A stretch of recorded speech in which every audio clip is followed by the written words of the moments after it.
Hello everyone, আজকে আমাদের কাছে একটা পেশেন্ট এসেছে যাকে আমরা অনেকদিন আগে ট্রিটমেন্ট করেছিলাম, মোটামুটি 8 থেকে 9 মাস আগে হবে। তো আজকে উনি আবার আমাদের কাছে এসেছেন, ওনার বাবাও সাথে আছে। তো আমরা দেখে নেব তার কেসটা কিরকম ছিল। আজকে যদি আমরা দেখতে চাই তাহলে আমি যখন এই বাচ্চাকে প্রথম দেখেছিলাম মে মাসের দিকে, এটা এক্সরে দেখতে পাচ্ছি, এই হাড়ের পুরোটা, এই হাড়ের ভিতরে ফুটো ফুটো হয়ে গেছে। ফুটো হয়ে গেছে মানে আমাদের এই যে কোয়ালিটি অফ বোন রয়েছে সেটা টোটালটা ড্যামেজ। একটা নর্মাল এবং হেলদি হাড় জাস্ট আমরা উপরে দেখতে পাচ্ছি এটা, এবং জাস্ট আমরা তার পাশেও দেখতে পাচ্ছি। কিন্তু যেহেতু এই টিবিয়া বলে বুঝি বোনটা টোটালটা ইনফেক্ট ছিল বলে এই হাড়ের কন্ডিশনসটা এরকম ফুটো ফুটো ফুটো ফুটো হয়ে গেছিলো। তো বেসিক্যালি আমরা যেটা জানতে পারি এই হাড়ের ভিতরে ইনফেকশন ছিল, এটা আমি এলিসিট করতে পেরেছিলাম। আমরা জাস্ট ওর বাবাকে জিজ্ঞেস করে নেব যে কি কি হয়েছিল ওনার সাথে। আপনার বাচ্চার কি প্রবলেম ছিল তখন একটু বলবেন আমাদেরকে? অবশ্যই বলবো। বলুন। প্রথমে আমার মেয়ে যখন ব্যথা উঠেছিল তখন গ্রামীণ ডাক্তার দেখিয়েছিলাম, কিন্তু কাজ হয়নি আপনার। কোথাও পড়েছিল কি সে? পড়েও যায়নি আপনার। তোমার মনে আছে কোথাও পড়েছিল কিংবা কিছু চোট লেগেছিল? ঠিক আছে। গ্রামীণ ডাক্তার দেখে আবার নার্সিংহোমে এসেছিলাম, জমিপুর নিয়ে গেলাম, ওখানে যে কাজ হয়নি আপনার। তারপরে এক ডাক্তারের সাথে যোগাযোগ করে আপনি মালদায় আমি পৌঁছে গেলাম।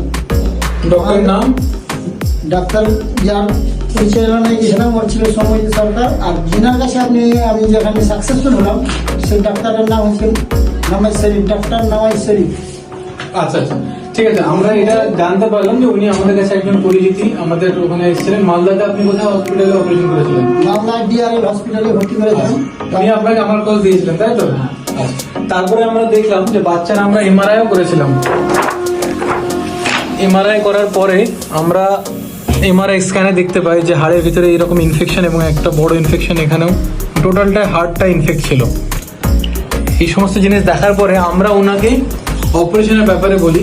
যেহেতু আমরা দেখে বুঝতে পারছি উনি হয়তো অতটা একটু অভাবী ছিলেন, অনেক খরচের ব্যাপার ছিল, কিন্তু আমি ওনাকে সব রকমই অপশন দিয়েছিলাম যে উনি নর্মাল জিনিস চাইলে এরকম খরচ থাকবে, এবং একটু যদি উনি ভালো ট্রিটমেন্ট চান কিংবা একটু ওষুধ বাগেরা বেশি বেটার নিলে ওনার মেয়ের পাটা ঠিক হবে। তো সেই ক্ষেত্রে কিন্তু উনি সেই জায়গায় অনেক কষ্ট করে পয়সার কম্প্রোমাইজ করেননি, ভালো ট্রিটমেন্টই দিয়েছেন। এই ক্ষেত্রে আপনি যে ডক্টরবাবুর কথা বলে উনিও আপনাকে অনেক সাহায্য করেছেন, কারণ উনি আপনাকে স্পেশাল রুম বাগেরা দিয়েছিলেন আমার বলে মনে আছে, এবং অনেক আপনাকে টাকাও কমিয়ে চার্জ করেছিলেন যেহেতু আপনার পরিচিতি ছিল ওনার সাথে। তারপরে আমরা ওনাকে অপারেশন করি। অপারেশনে কিছু ভিডিওস কিংবা পোস্ট আমাদের কাছে ছিল। এখন আবার উনি আমাদের কাছে এসেছেন, এবং এই বাচ্চা আমাদের কাছে এখন আবার এসছে। আগে তো হাঁটতেও পারতো না কিংবা পা ভর দিতে পারতো না, পাটা এতটুকু পর্যন্ত স্ট্রেট থেকে ভাঁজ করতে উনি পারছিলেন না। আজকে আমরা দেখবো যে ও কিভাবে আমাদের কাছে হেঁটে আসছে। দাঁড়িয়ে যাও, হেঁটে দেখাও দেখি, সরিয়ে দাও এগুলো একটু, হেঁটে যাও। জাস্ট দেখে মনে হচ্ছে যে একটা নর্মাল বাচ্চা আমাদের কাছে ফিরে এসেছে। আচ্ছা, আমরা হাঁটু ভাঁজ ও একটুও করতে পারতো না, আজকে আমরা দেখবো যে ও বসতে পারছে কিনা। বসে দেখো, ঠিক আছে, ভেরি গুড। এখন আবার আমরা ওর একটা রিসেন্ট এক্সরে করিয়েছি, সেই এক্সরেটা দেখতে চাইছি।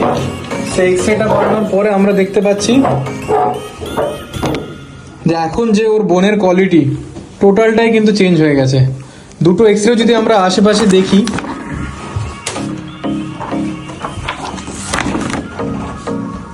তাহলে আমরা দেখতে পাবো এখান থেকে আমরা এখানে নিয়ে এসেছি। So this is the beauty of orthopaedic surgery or orthopaedic surgeons. তো আমরা যদি আমাদের কাজ কিংবা লোকে আমাদের প্রতি সে ভরসা এবং বিশ্বাস রাখে, তাহলে আমরা যে কোনো কেসকেই হয়তো ট্যাকেল করতে পারবো এবং তাদের মুখে হাসি ফোটাতে পারবো। আমি এখন একটু পেশেন্টকেও জিজ্ঞাসা করবো যে ও আগে কেমন ছিল, কেমন থাকতো, কিংবা এখন কেমন আছে। আগে তোমার কিরকম কষ্ট হতো, ব্যথা বগেরা কিরকম থাকতো বলো একটু। ভয় পাওয়ার কিছু নেই, তুমি জাস্ট কথা বলো। বলো। ব্যথা করতে আমি হাঁটতে পারতাম না। আগে খুব ব্যথা করতো, আমি হাঁটতে পারতাম না। অপারেশন করার পরে পরে এখন আমি হাঁটতে পারছি। আচ্ছা, তোমার চোখে তো অনেকবার কেঁদেছো, আমি গেলেই তুমি কাঁদতে, মামাকে দেখে ভয় পালাতে, সেই দিনগুলো আমার মনে পড়ে। বাট এখন সে অনেকটাই বেটার আছে, নিজের মুখ থেকে আমরা সেই জিনিসটা শুনতে পাচ্ছি, কিংবা কাজেই কথা বলছে আমাদের যে ও এখন কিভাবে হাঁটতে পারছে সেগুলো দেখি। Thank you.